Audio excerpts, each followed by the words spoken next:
certo?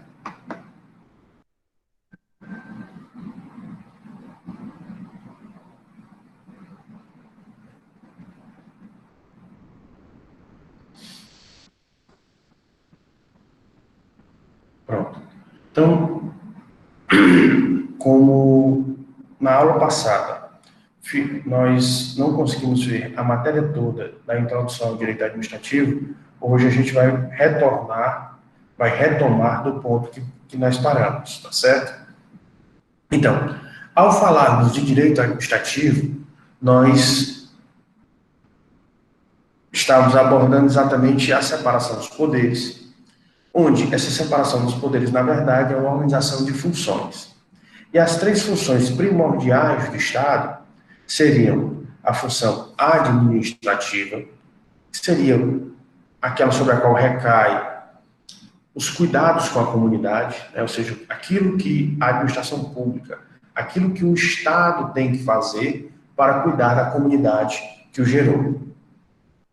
Além da atividade administrativa, seriam os serviços públicos, seriam os socorros e as atividades emergenciais em períodos de crise, seriam as situações em que o Estado ele tem que ajudar os membros da comunidade a se desenvolver. Então, essas atividades, elas fazem parte das atividades administrativas do Estado.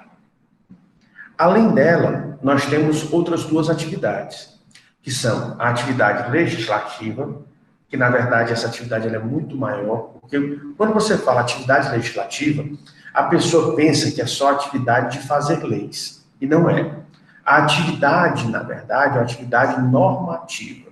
Então, a atividade para fazer as normas que vão organizar, que vão trazer uma pacificação social, que vão organizar a convivência entre os membros daquela comunidade. Então, essa atividade legislativa, que ela seja compreendida realmente no seu sentido correto, que é de atividade normativa.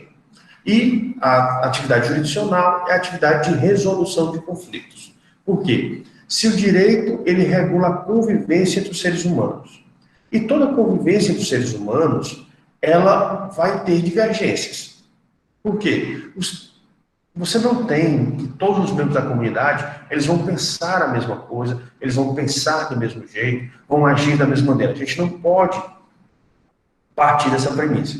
Então a gente tem que partir da premissa exatamente que cada ser humano, ele tem os seus pensamentos, tem o seu raciocínio, tem a sua consciência, e cada consciência é diferente uns dos outros. Então, nós não temos como evitar essa situação. Então, exatamente por isso, a gente vai saber que, pela convivência humana, teremos momentos em que os seres humanos eles vão ter divergências. Agora, o ideal seria que nenhuma dessas divergências ela gerasse litígio, ou seja, gerasse contendas, né, entre as pessoas. Mas nós sabemos que os seres humanos são muito diferentes uns dos outros. Então, algumas dessas divergências, alguns desses desentendimentos, eles vão se acirrar. O acirramento desses desentendimentos, eles vão ser chamados de litígios. E como litígios, eles têm que ser resolvidos. Por quê? Porque se o litígio ele não for resolvido, se não houver uma intervenção entre as pessoas envolvidas para resolver esse litígio, a tendência é que esse litígio ele se agrave cada vez mais. Então, para tentar evitar que esse litígio se agrave, então por isso que você tem que ter uma intervenção.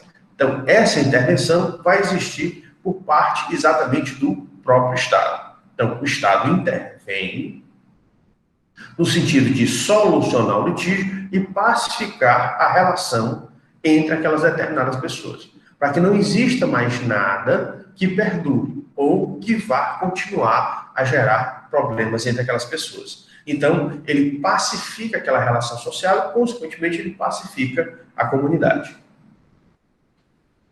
Entendido aí as três atividades, executiva, normativa e jurisdicional? Alguma dúvida?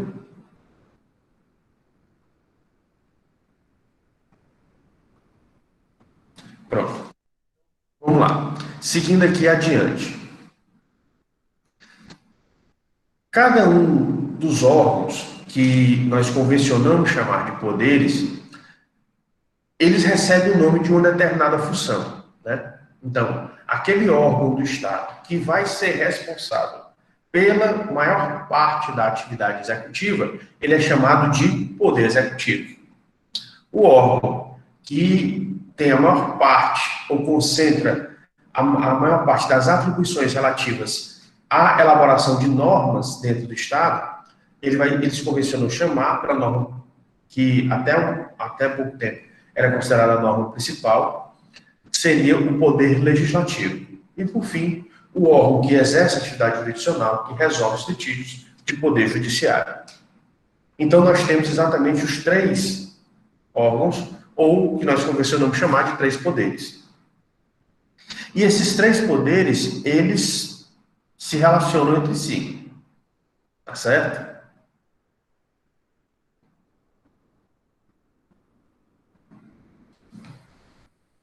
Então, o que acontece?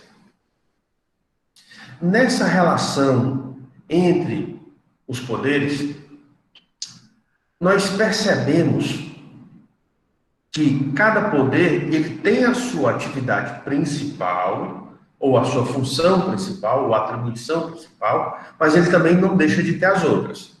Porque o que acontece? Na atividade executiva, o executivo ele vai ter que gerenciar a comunidade, mas para gerenciar a comunidade, ele tem que organizar a atuação dos seus servidores, dos seus agentes, das pessoas que vão trabalhar. Então, quando ele organiza essa atividade, ele baixa normas. Então, o executivo, ele também tem uma certa atividade normativa.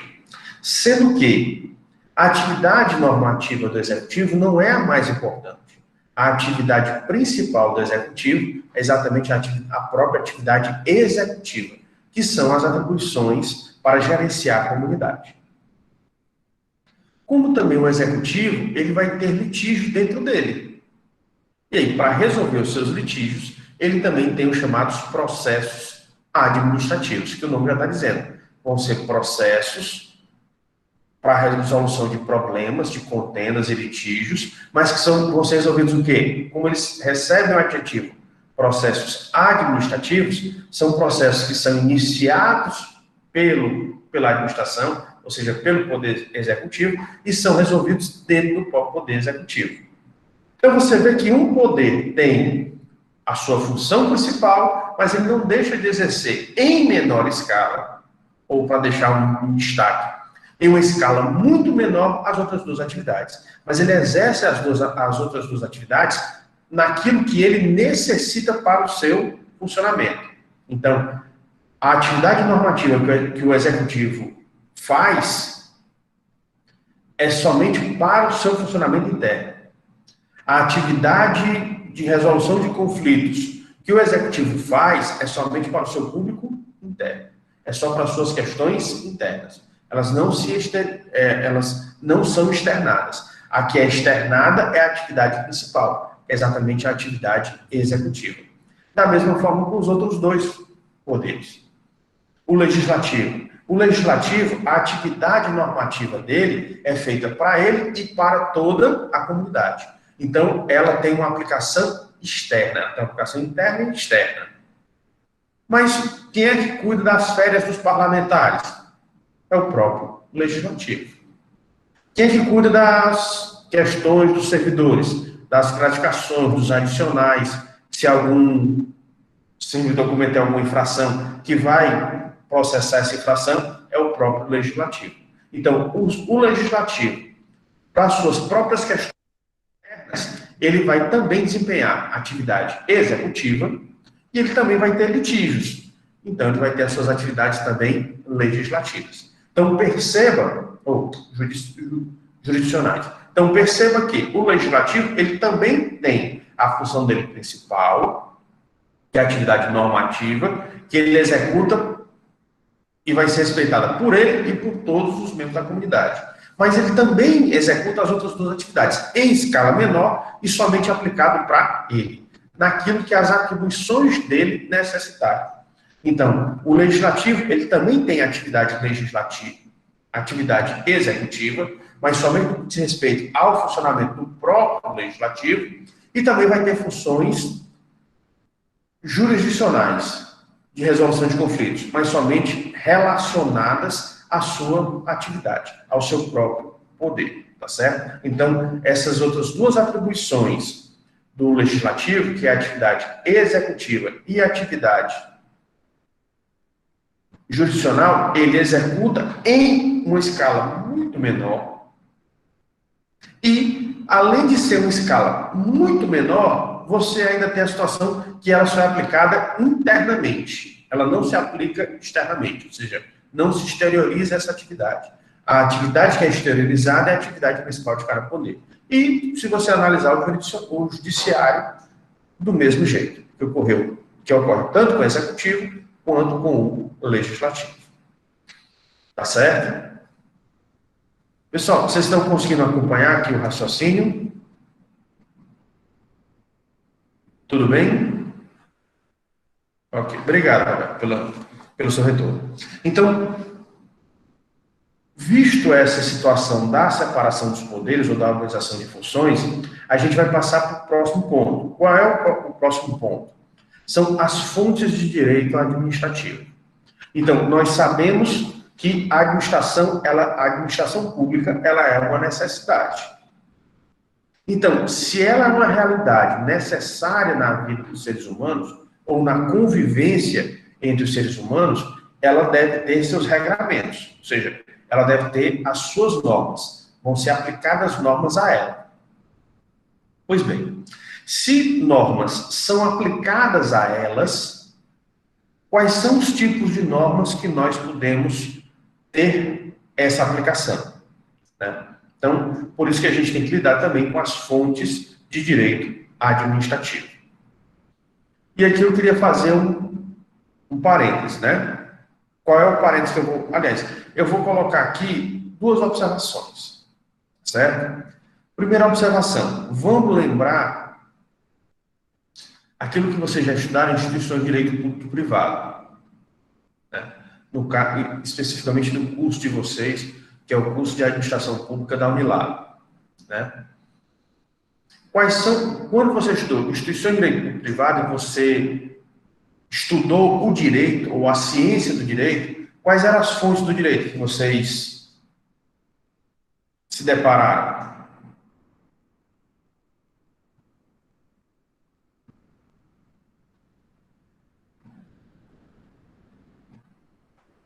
Vamos lá, eu vou ajudar. São 5 fontes do direito. Sim, Jonathan, muito bem. Nós temos as fontes primárias e as fontes secundárias. Muito bem a lembrança.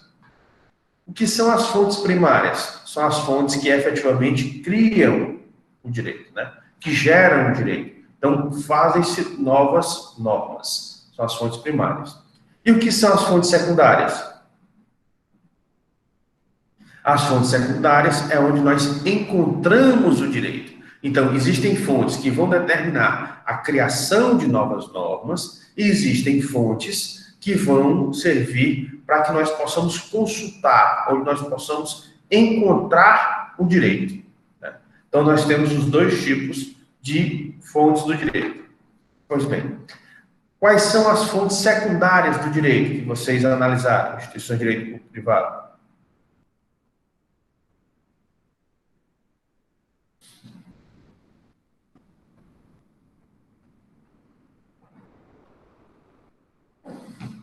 Muito bem, Jonathan. Uma delas é a lei, né?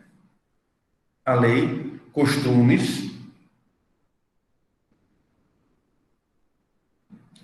jurisprudência, doutrina e princípios gerais do direito. Muito bem, obrigado pela contribuição de vocês, Andressa, Jardênia. Então, são 5 fontes de direito: a lei, os costumes, a doutrina, a jurisprudência e os princípios gerais do direito. São essas 5 as fontes que nós temos aplicadas ao direito como um todo. Pois bem, então a gente tem que analisar essas 5 fontes de acordo com o direito administrativo. Por quê? Nós podemos fugir do Estado? Não. Para onde nós formos hoje em dia, dentro do globo terrestre, o globo terrestre já foi todo mapeado e existe soberania sobre alguns pontos, né? Com exceção dos polos norte e sul, que foram feitas convenções internacionais, que são patrimônios de toda a humanidade, né? Com exceção dos dois polos, todo o restante do globo, ele pertence ao Estado. Todo o restante do globo, ele pertence ao Estado. Então, tem como eu fugir do Estado? Não, porque sempre você vai estar sob a jurisdição, sob a autoridade de algum Estado. Então, não tem como a gente fugir hoje em dia. Tá certo? Pronto. Então, se você está sob a autoridade de um determinado Estado, você tem que obedecer a esse Estado, as regras desse Estado. Então, a gente tem que conhecer exatamente quais são as regras do Estado, que é exatamente o direito administrativo. Pois bem, então, dessas 5 fontes que nós vimos, quais são as 5 fontes do direito administrativo que vão ser aplicadas ao direito administrativo? Essas 5 são aplicadas. Alguma dessas 5 fontes é mais importante do que as outras? Se tiver alguma que é mais importante, por que é mais importante? Né? Então, é isso que a gente tem que lembrar. E aí, o que acontece nessa releitura, né? Porque a gente já tem esse embasamento, só que a gente vai analisar, aquele embasamento é um embasamento genérico, e a gente vai pegar esse conhecimento e aplicá-lo especificamente ao ramo do direito que nós estamos analisando, que é exatamente o direito administrativo. Então, a gente tem que aplicar o conhecimento que nós temos, que é um conhecimento geral, numa matéria específica, que é o direito administrativo. Então, vamos lá. Nessa análise, a gente tem que ver o seguinte. Você tem 5 fontes do direito. Sendo o seguinte, a lei, com o decorrer do tempo, a lei, ela se transformou. Né? Isso vocês têm que concordar comigo. Por quê? Logo após a Revolução Francesa, nós iniciamos a Idade Contemporânea, e na Idade Contemporânea, nesse novo Estado, nesse novo modelo de Estado que foi criado, que é exatamente o Estado de Direito, ou também chamado Estado Liberal, ou você pode chamar ele pelo nome completo, né? Estado Liberal de Direito. Então, esse novo modelo de Estado, ele era embasado, como ele era um Estado de Direito, ele era embasado na lei. Então, logo no início, a norma mais importante que os autores da época achavam era exatamente a lei. Com o decorrer do tempo, infelizmente, a ideia de lei e toda a regulamentação, ou toda a doutrina, toda a teoria que foi feita para a legislação começou a ser deturpada, né? Por quê? Porque os legisladores, eles muitas vezes não agem efetivamente em nome da comunidade, eles agem em nome próprio. E aí começou a teoria que foi pensada, ela começou a ser deturpada quando ocorreu a sua aplicação prática. Mas isso daí a gente tem em todos os aspectos da nossa vida, né? Então a teoria é muito bem montada, mas quando a gente chega na prática, a gente vê as diferenciações. A mesma coisa ocorreu com a lei. Então, a lei foi bem pensada, fizeram uma teoria muito bem pensada, muito pertinente, e, além da lei, fizeram uma teoria também para o poder legislativo, né? Que seria exatamente aquele órgão estatal que ficaria responsável pela elaboração das leis. Ok. Nenhum problema em relação a isso. Ok?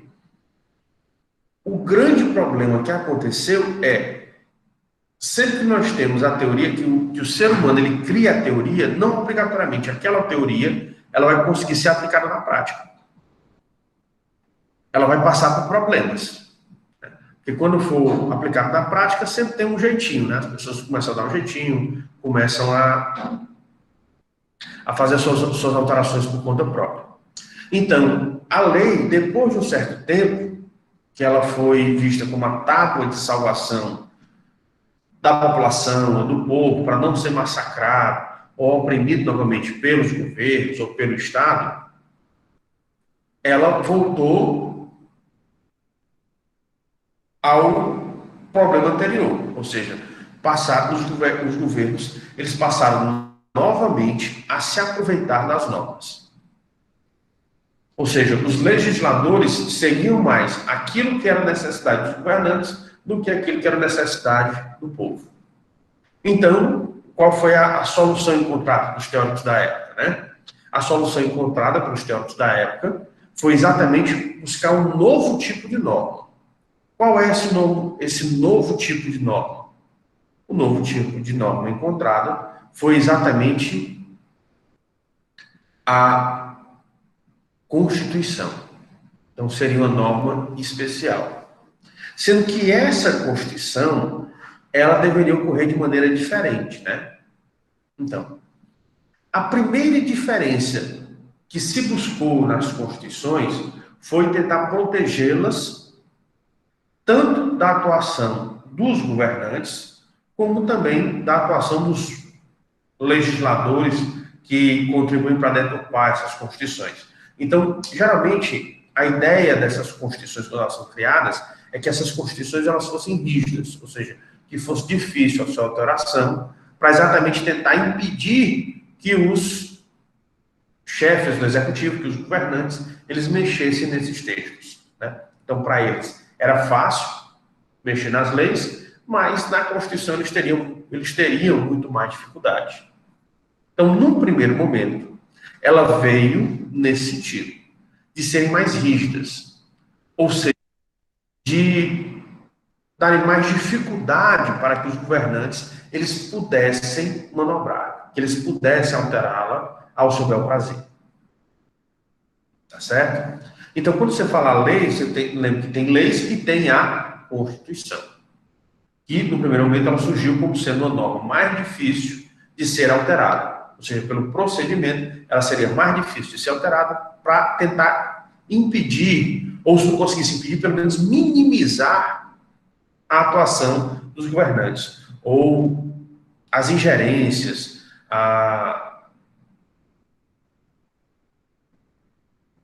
as intromissões dos governantes dentro das normas que vão ser elaboradas, que elas saiam realmente de acordo com o povo e não de acordo com aquilo que os governantes pensam. Pronto, é o primeiro ponto. Segundo ponto, porque a teoria constitucional ela foi evoluindo. Então, percebeu-se que as constituições, como sendo as normas mais importantes, sendo as normas mestres, essas constituições, elas deveriam, veja bem, elas deveriam ter normas que fossem mais robustas, que fossem mais bem alicerçadas, que não deixasse tanto poder de manobra para os governantes. Então, daí criou-se a teoria das normas-regra e das normas-princípio. E aí, as leis, você verifica que a maioria das leis, elas são normas-regra, elas são compostas de normas-regras. E as normas constitucionais ficaram exatamente com as normas-princípio. Por quê? Porque o princípio ele tem conteúdo. Então, essa que é a diferença. O princípio, ele já carrega um conteúdo, onde não dá para você manobrar esse conteúdo, porque o conteúdo é do conhecimento de todos, ou pelo menos de uma grande maioria. Então, não dá tanta maleabilidade, não há tanto poder de atuação dos governantes para prejudicarem os princípios. Enquanto que nas normas regras, como elas são meras regras, o conteúdo, os legisladores, eles colocam do jeito que eles querem. E podem também alterar do jeito que eles querem. Por quê? Porque, como o nome está dizendo, é meramente uma regra. O conteúdo, não existe nenhuma correlação com o conteúdo. Então, como não tem conteúdo, o conteúdo é aquilo que você determina, é aquilo que a maioria decide. Ou aquilo que a maioria aceita, né? Porque nem sempre a maioria decide, mas com certeza a maioria aceita. É aquele que a maioria aceita como conteúdo de uma determinada norma. Então, por isso, ficou essa relação entre lei e Constituição. Realmente, a norma principal é a norma constitucional. É tanto que a norma constitucional ela é mais principiológica. Ela é mais composta de princípios do que de normas-regras. Não significa dizer, nenhuma Constituição tem normas-regras. Tem Constituições que possuem normas-regras. Inclusive, a Constituição brasileira de 1988, a Constituição Federal Brasileira de 1988, ela tem normas-regras. Mas ela tem uma enormidade de princípios. Então, ela também é uma norma principiológica. E você poderia dizer que a Constituição brasileira ela é uma das constituições que tem normas principiológicas mais avançadas do mundo hoje em dia, certo? Agora, uma coisa é a previsão, outra coisa é colocar à prática aquilo que foi previsto, né?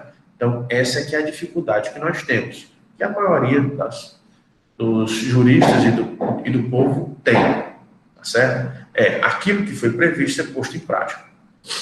Então, você vê aí que nós temos a lei e ao lado da lei nós temos a Constituição. Mas aí você já puxa para os princípios, né?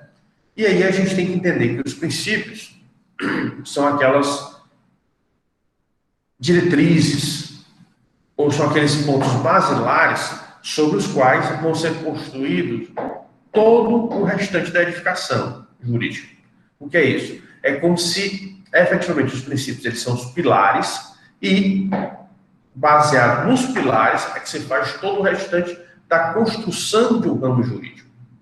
Então, como o direito administrativo é um ramo do direito, então ele também vai ter, além dos princípios, a gente vai sempre começar a estudar o ramo do direito, ou pelo menos devemos sempre começar a estudar o ramo do direito pelos seus princípios, e em cima dos princípios a gente vai construir todo o restante do arcabouço doutrinário, teórico, científico, normativo. Eles são construídos em cima dos princípios, certo? Porque são exatamente as bases, os pilares, os fundamentos que você vai construir todo o restante do edifício.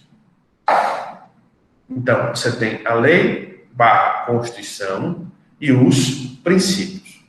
Mas, além deles, você tem a doutrina, que é aquilo que os estudiosos pensam ou defendem sobre normas, sobre situações que ocorrem na vida prática. Nós temos a jurisprudência, o entendimento dos tribunais e os pronunciamentos que os tribunais eles têm prolatado, ou seja, eles têm emitido no decorrer da função jurisdicional, porque os litígios vão acontecer. E aí, em resposta a esses litígios, os tribunais eles vão se pronunciar.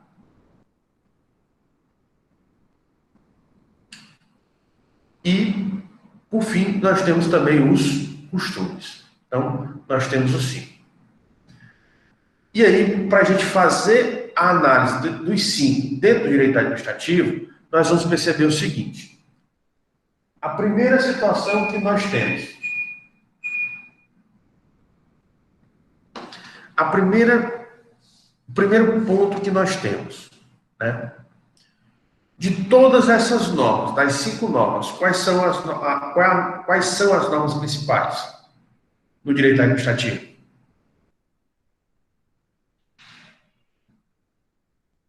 Eu tenho certeza que você pensou uma coisa. Ou pelo menos a maioria de vocês pensou alguma coisa. Se não lembrou da época lá de instituição de direito público e privado. Exatamente. Vocês pensaram na lei. Então, a maioria de vocês pensa na lei. Por quê? Logo depois, como eu expliquei para vocês, logo após a idade contemporânea, ou o marco de início da idade contemporânea, que foi exatamente a Revolução Francesa, veio o chamado Estado de Direito, onde a predominância era exatamente o quê? A lei. A lei foi criada e entendida como sendo a tábua de salvação de todo o povo, contra os desmandos do governo, contra as articulações dos poderosos, contra as manobras dos poderosos. Então, a lei era considerada a tábua de salvação.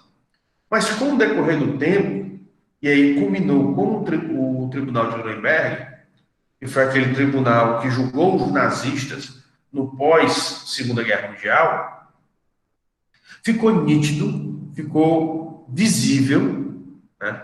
A gente poderia dizer assim, o nítido e visível, que a lei é meramente uma regra.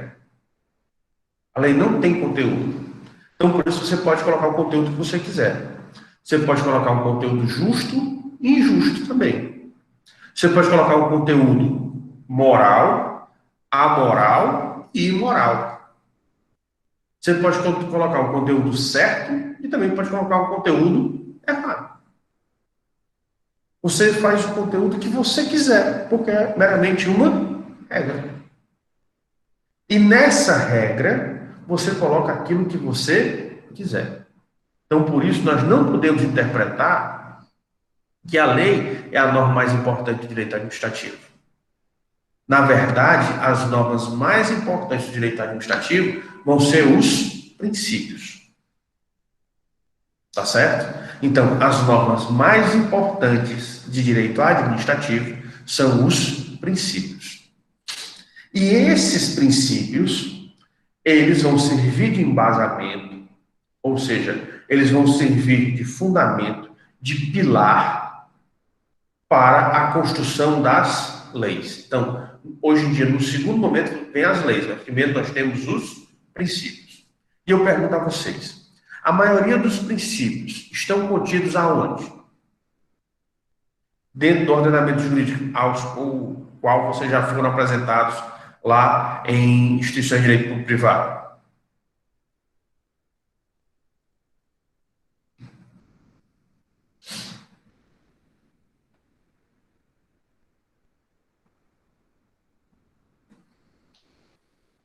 Eu disse para vocês, há alguns momentos atrás, que as constituições, elas são normas principiológicas. Até porque as constituições, elas são exatamente a norma principal de qualquer ordenamento. Então, na Constituição vão estar as diretrizes, vão estar as premissas, vão estar as bases de tudo aquilo que vai ser construído dentro do ordenamento jurídico, desse edifício jurídico de um Estado, se a gente fosse fazer o comparativo, né? Então, na verdade, você começa tudo na Constituição. Então, a Constituição, para que ela possa servir de base para tudo, ela tem que colocar exatamente a pedra angular, ou aquilo que existe de principal, que são os princípios. Tem que colocar a essência. Então, a Constituição, ela tem que ter as normas essenciais para o Estado. Então, lá vão estar os princípios.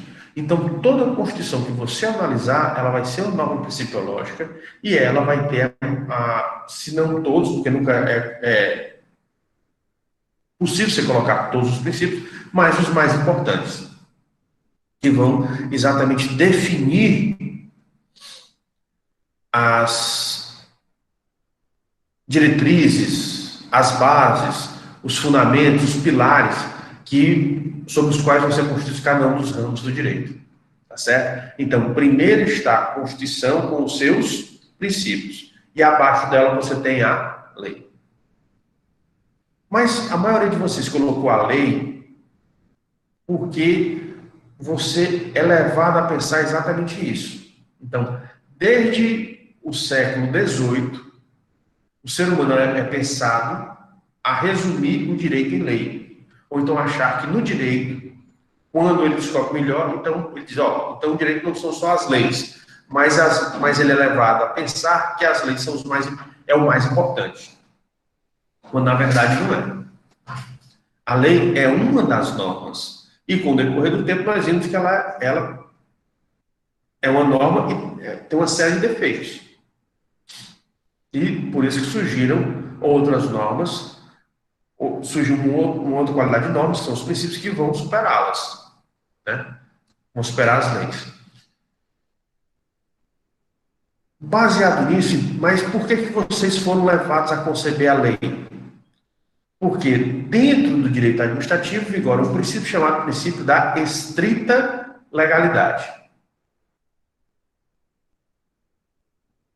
Você já deve ter ouvido muito falar sobre isso, né? Princípio da estrita legalidade. Ou seja, é o próprio princípio que estabelece essa regra. A regra da estrita legalidade, da obediência à lei. Né?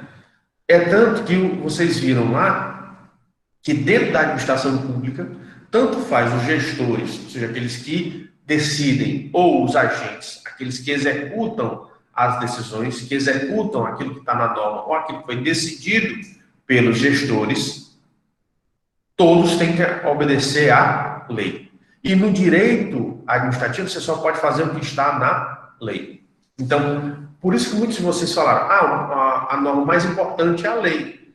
Mas quem estabelece esse dever de obedecermos à lei é exatamente quem? Um princípio que está dentro da Constituição. É o princípio da estrita legalidade. Ou seja, você tem que obedecer exatamente aquilo que está na lei. Por quê? Porque esse princípio é a premissa. Esse princípio é a base. Esse princípio é o fundamento. Então, como ele disse que é a estrita legalidade, aí você vai pegar o tijolinho das leis e fazer todo o arcabouço. Mas ele começou aonde? Exatamente na premissa, que foi exatamente o princípio da estrita legalidade.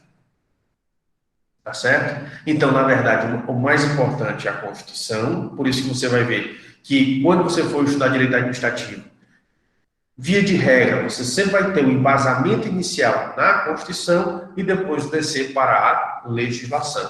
Mas por que isso, professor? Porque a Constituição tem os princípios. E esses princípios, eles precisam ser esmiuçados. Então, quem é que vai esmiuçar? Quem é que vai trabalhar os pormenores dos princípios? É exatamente a Constituição. Perdão, é exatamente a legislação. São as leis que vão ser trabalhadas, que vão ser elaboradas exatamente para isso, para fazer com que aquela ideia ela seja posta em prática. Tá certo? E aí, é a partir desse princípio que diz que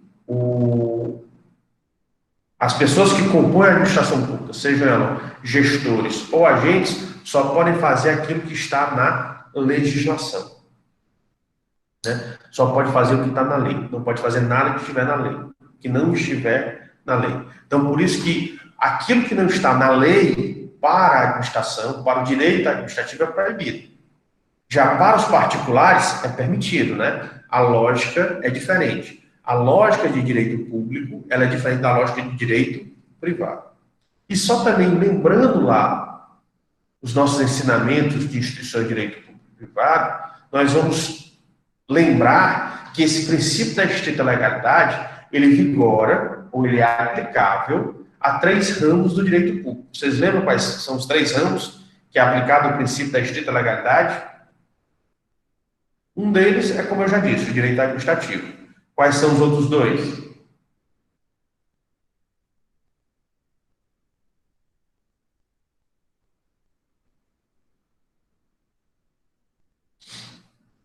Vocês lembram? Os outros 2 princípios, aliás, os outros 2 ramos do direito que aplicam o estrita legalidade são direito penal, que lida principalmente com a liberdade do ser humano, e o direito tributário, que lida com o órgão mais sensível do ser humano, né? Que na verdade é o bolso. Então, por isso que nós temos esses 3 ramos do direito público, como sendo aqueles ramos que são mais importantes, porque eles podem trazer mais prejuízos, ou eles podem prejudicar mais o ser humano. O direito penal, que ele pode afetar a liberdade, o direito tributário, que afeta o patrimônio, e o direito administrativo, porque nós podemos sofrer os abusos do poder do próprio Estado. Então, por isso, nós temos esses 3 ramos do direito, como sendo aqueles ramos que vão ter uma maior fiscalização. Então, por isso que eles só podem fazer aquilo que está na legislação. Né? Não pode fazer nada fora ou nada além da legislação. por isso que aplica-se para eles o princípio da estrita legalidade. Então, vocês conseguem entender? Você é levado a crer que a mais importante é a lei, mas não é. A mais importante é a Constituição e os princípios. Abaixo está a lei. E aí, quando você analisa a lei, você percebe. E o espaço para a doutrina? E o espaço para a jurisprudência? E o espaço para os costumes? É bem reduzido. Né? O espaço das outras três espécies normativas, a jurisprudência, a doutrina e os costumes, vai ser bem reduzido. Por quê? Porque o próprio princípio, ele já deixou para a legislação. Então, tudo tem que ser resolvido pela legislação.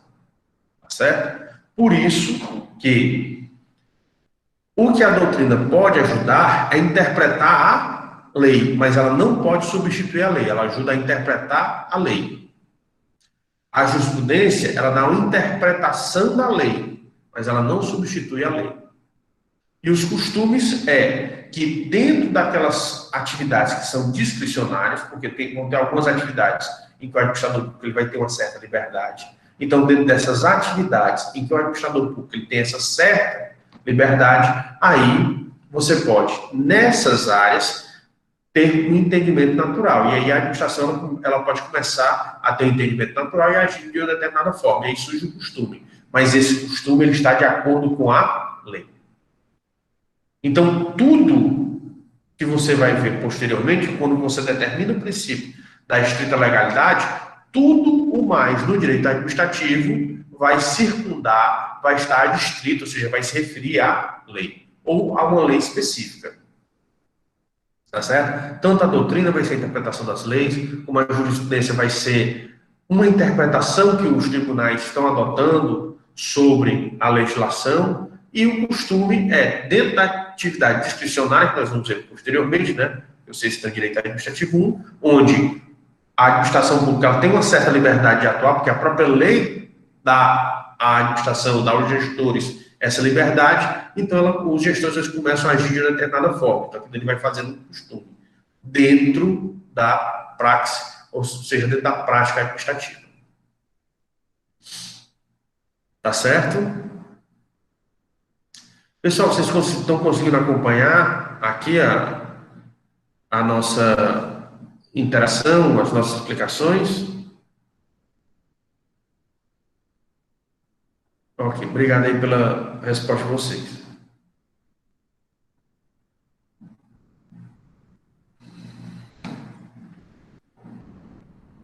Pronto. Então, o último tópico sobre a introdução ao direito administrativo, que o professor Alan colocou, né, no início do semestre 2021, no ano passado, foi exatamente essa noção de segurança jurídica, né?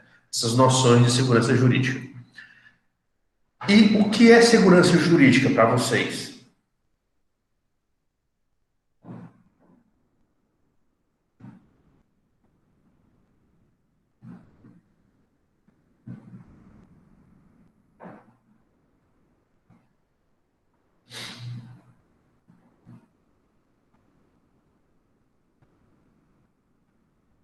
Eu vou só colocar aqui um exemplo para vocês, tá certo?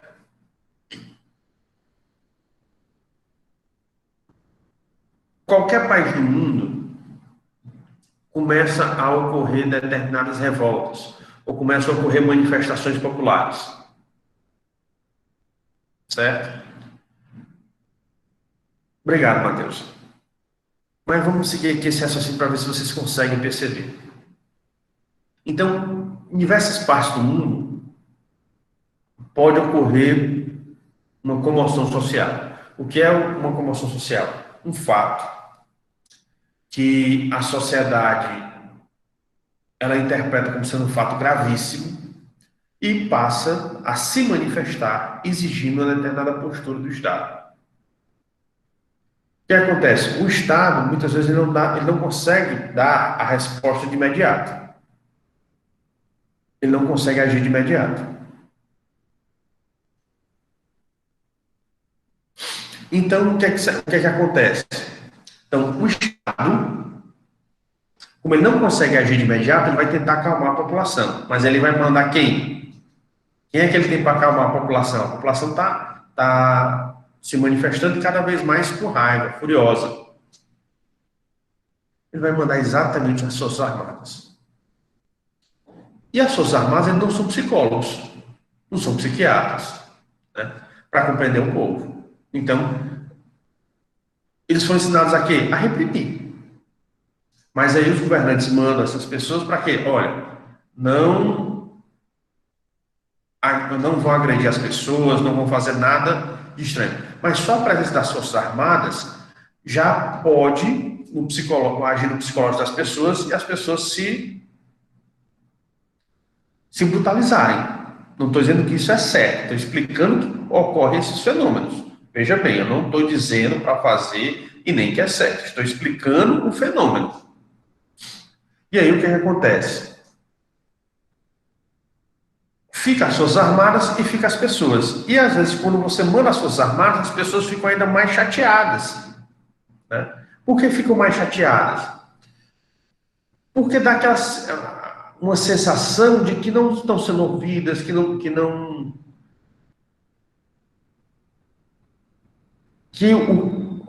a demanda deles não vai ser ouvida e nem vai ser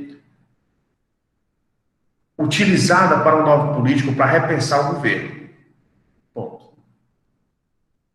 Então começa a acirrar os ânimos, às vezes, muitas vezes, sem nem as outras pessoas. E outra coisa, nós temos que ver que nem todo ser humano é igual, né?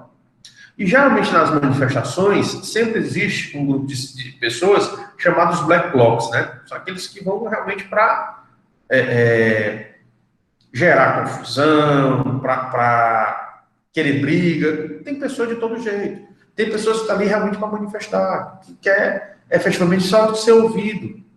Tem pessoas que sofreram com o problema e querem que seja resolvido o racismo.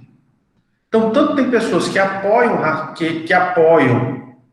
atitudes contra o racismo, mas nunca sofreram racismo, e existem pessoas que sofreram racismo. Como também vão existir os black blocs, são aquelas pessoas que só acham que só resolve as coisas através da força bruta. Ou se eles prejudicarem o governo, ou se prejudicarem algumas pessoas que o governo gosta. Então, eles acham que só através da força, e eles vão procurar algum ato de força que eles acham que resolva. E a situação começa a se complicar, até se tornar o quê? Um caos. Né? E aí você pode analisar alguns eventos de Los Angeles que ocorreram pós-morte de alguns negros lá na cidade de Los Angeles. Por quê? Porque a polícia de Los Angeles era racista. Então,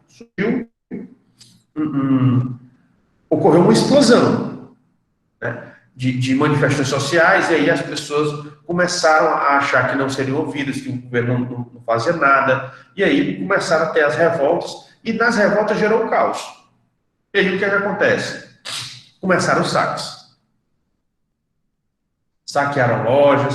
Então, quando você inicia um período, quando a situação está bastante tensa, e inicia-se um período de caos, o nome está dizendo, ou seja, é um descontrole, é um desgoverno total, ou seja, não tem governo naquela área.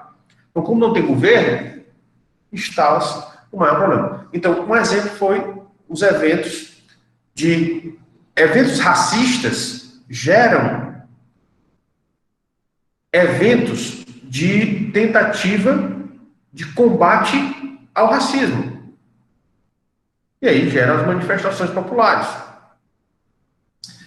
Onde, se essas manifestações populares não são ouvidas, não tem uma resposta efetiva do governo, pode estourar um caos social. Outro exemplo, né? Tem alguns países do mundo que eles passam por desastres naturais. Então, ocorre um maremoto, ocorre um terremoto, ocorre uma inundação.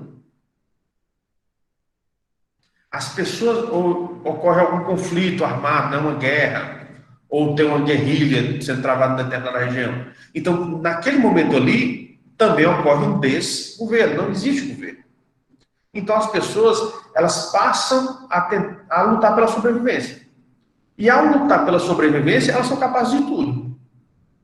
Então por isso que as pessoas vão arrombar as lojas, vão saquear supermercados. Então eles vão tentar sobreviver. Eles vão tentar conseguir alguma coisa que eles consigam sobreviver.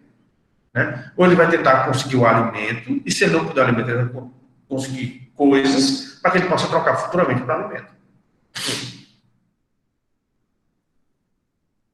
Então, é também um tipo de caos. Os desastres naturais, eles geram caos posterior. Exatamente por isso. Por esse sentimento de convivência. A guerra gera também isso. Né? Esse caos onde a pessoa está ali lutando para sobreviver. Então, por isso que eu coloquei para vocês essa situação da segurança jurídica. Então, nós temos segurança jurídica quando as pessoas elas conseguem conviver pacificamente. E aí você pode refletir aqui sobre o Estado brasileiro, né? Muitas pessoas falam das facções, que as facções estão crescendo, que elas estão dominando cada vez mais. Eu concordo com todos vocês. Eu concordo com todos vocês. E aí as pessoas dizem, não existe mais Estado. Não, o Estado brasileiro ainda existe. Por quê? Porque hoje em dia nós não estamos vivendo um período de caos. Claro que nós estamos nos aproximando, mas nós ainda não vivemos um período de caos. Porque caos é quando você não vai conseguir mais comprar comida com dinheiro. Você vai disputar a comida na força bruta. E a gente ainda tem uma certa segurança jurídica e a gente não tem um caos instalado. Claro que em determinadas regiões o caos está se instalando, porque as facções estão mandando, então está difícil de viver. Isso eu admito no sou cego, para não ver essa realidade aqui dentro do nosso país, aqui dentro do Brasil. Mas o que eu quero dizer é que na maior parte do Brasil nós não estamos vendo esse caos. Na maior parte do Brasil não tem essa situação. Então tem-se uma segurança jurídica. Certo? Então a segurança jurídica é quando a convivência entre as pessoas ela ocorre de maneira pacífica. E ocorre de maneira pacífica por quê? Porque as pessoas acham que o Estado ainda está no controle da situação. E se você analisar, a maioria das pessoas são de boa índole. Né? Não são de má índole.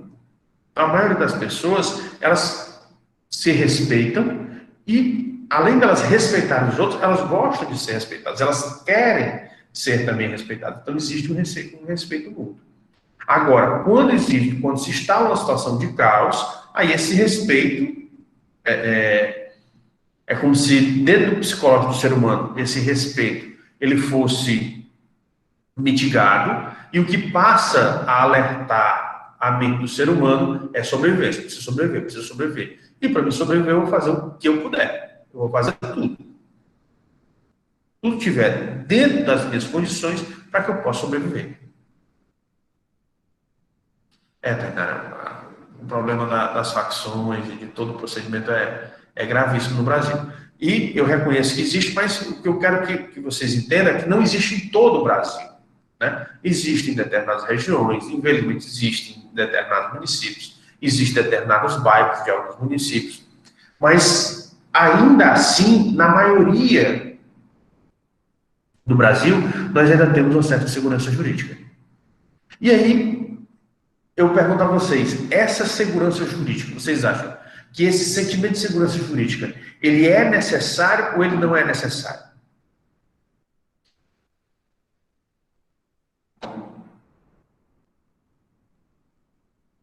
O que é que vocês acham?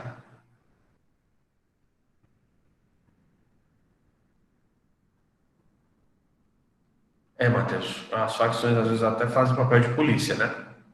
Ok. Mas, Tainara, obrigado para a gente retornar aqui ao ponto que eu tinha perguntado. A segurança jurídica é necessária. Por quê? Nós podemos até viver períodos de crise, mas o ser humano, ele gosta de viver no período de crise? Não. O ser humano, ele se dá mais com um período de paz social, onde o ser humano ele sabe que ele pode viver tranquilo, ele sabe que ele pode constituir uma família, ele sabe que pode cuidar da família dele, não está vivendo sempre os riscos. Então, por isso que nós temos que, como seres humanos, corremos o risco de vivermos algumas crises, mas nós sabemos que as crises elas são passageiras. A maior parte da nossa vida nós vamos tentar viver em paz, ou seja, dentro da segurança jurídica de um Estado. Então, por isso que as pessoas que vivem no Estado que está em guerra, o que é que geralmente eles fazem? Eles saem desses locais e vão para outros que tenham paz. Aí nós temos os refugiados, né? Zonas de conflito, zonas de guerra. Então, todas elas acontece isso. Por quê? Porque o ser humano ele não consegue viver nessas regiões. Porque ele não consegue se desenvolver plenamente, né? Naquela região que você vive o conflito, você está vivendo um período muito angustiante da sua vida. E nesse período angustiante, é como se fosse o seguinte: o cérebro humano ele é uma máquina perfeita. Então, quando ele vê que ele está ameaçado, determinadas atividades do cérebro, por exemplo, como lazer, ele desliga.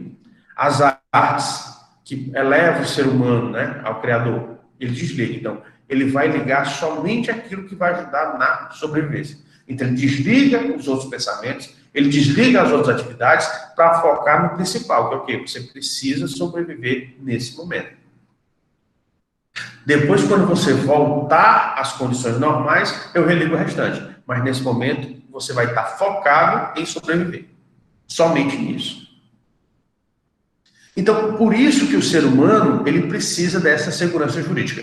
E, dentro do Estado, quem é que é responsável por essa segurança jurídica?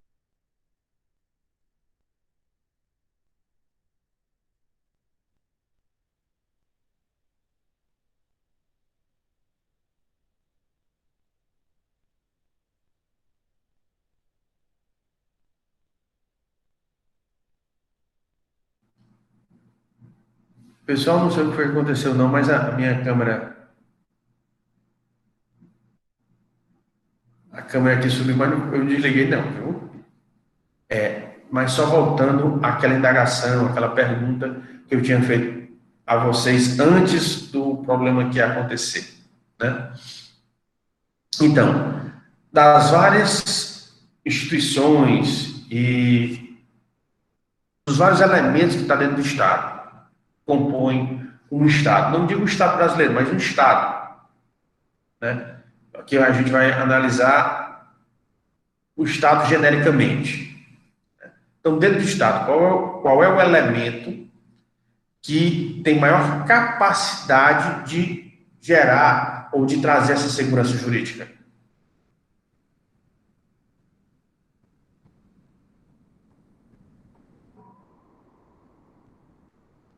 É exatamente o direito.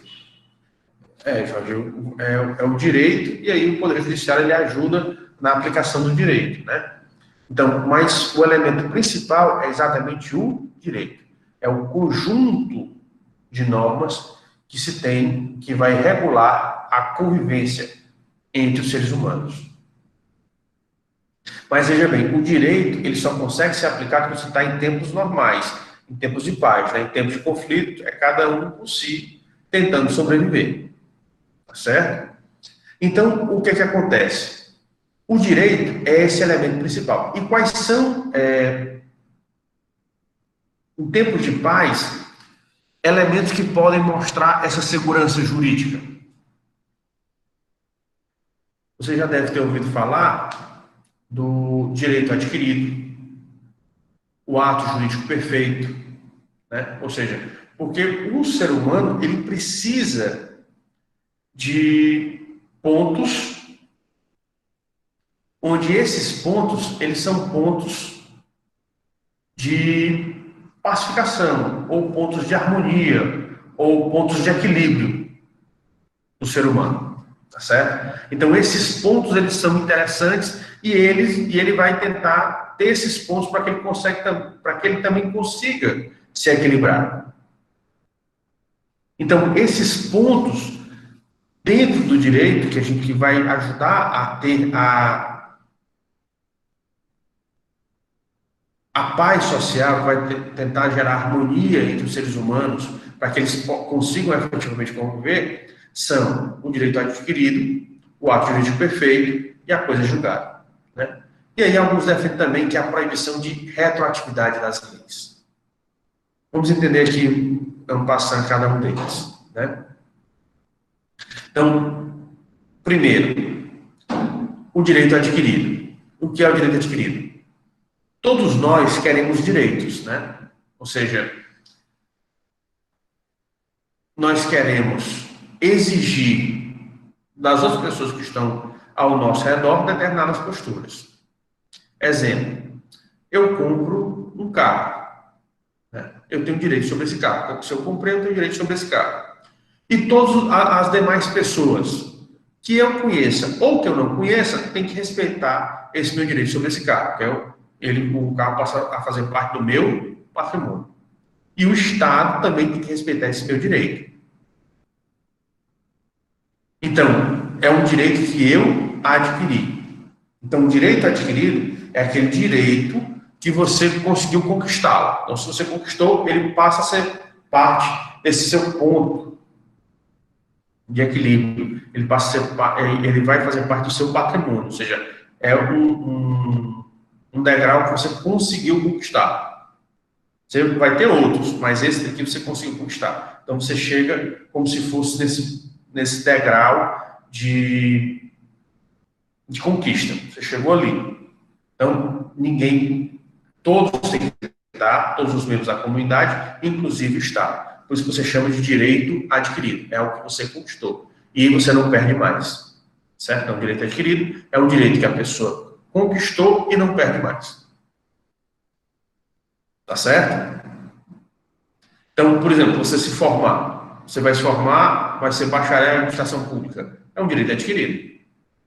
Uma vez que você se forma, você preencheu todos os requisitos. Se formou, é algo que você conquistou. Dali você não deixa mais.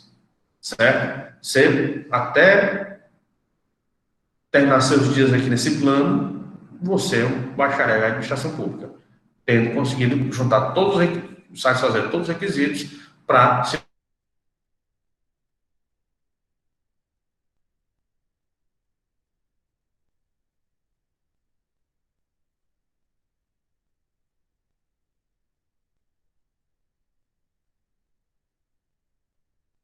jurídicas. E você sabe que todo ato que é feito, as pessoas podem impugnar esses atos. Então, um ato jurídico perfeito é aquele que não pode mais ser alterado. E aí nós temos um testamento. Uma pessoa está prestes a falecer, ou não está nem pensando em falecer, mas já faz logo um testamento, deixando seus bens para seus pais, ou para um grande amigo, está dentro da liberdade dele. Tá certo? Então, quando ele faz o testamento, deixando alguma coisa ou alguns bens para uma determinada pessoa, e você analisa que essa pessoa estava sã, tanto de corpo quanto de mente, ou seja, estava no exercício das suas faculdades mentais, não foi obrigado, não foi enganado, então não existe nada que desabonasse aquele ato, então aquele ato é um ato jurídico perfeito, que ninguém mais pode desrespeitar ou pode deixar de levar em consideração. Então, todos têm que considerar, todos têm que obedecer àquele determinado ato jurídico. Então, é um ato jurídico perfeito.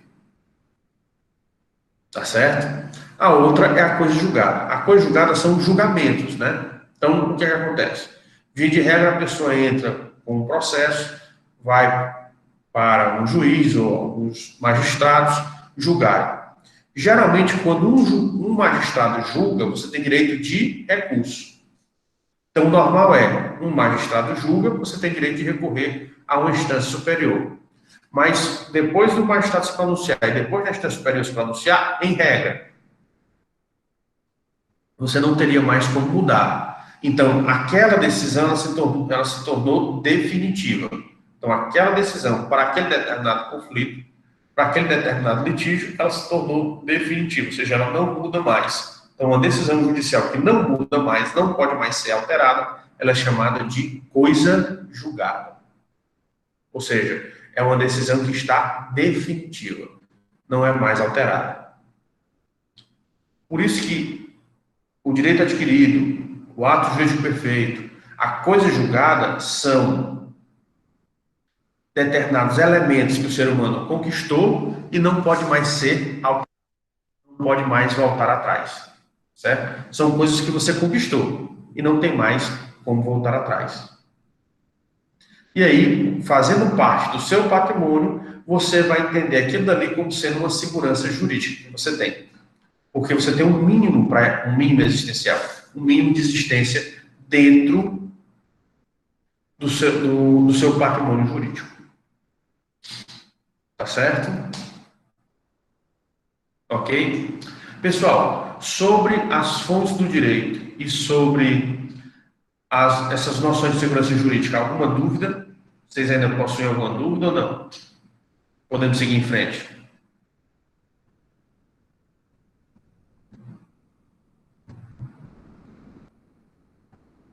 Ok, tá certo. Ok. Então, vamos fazer o seguinte.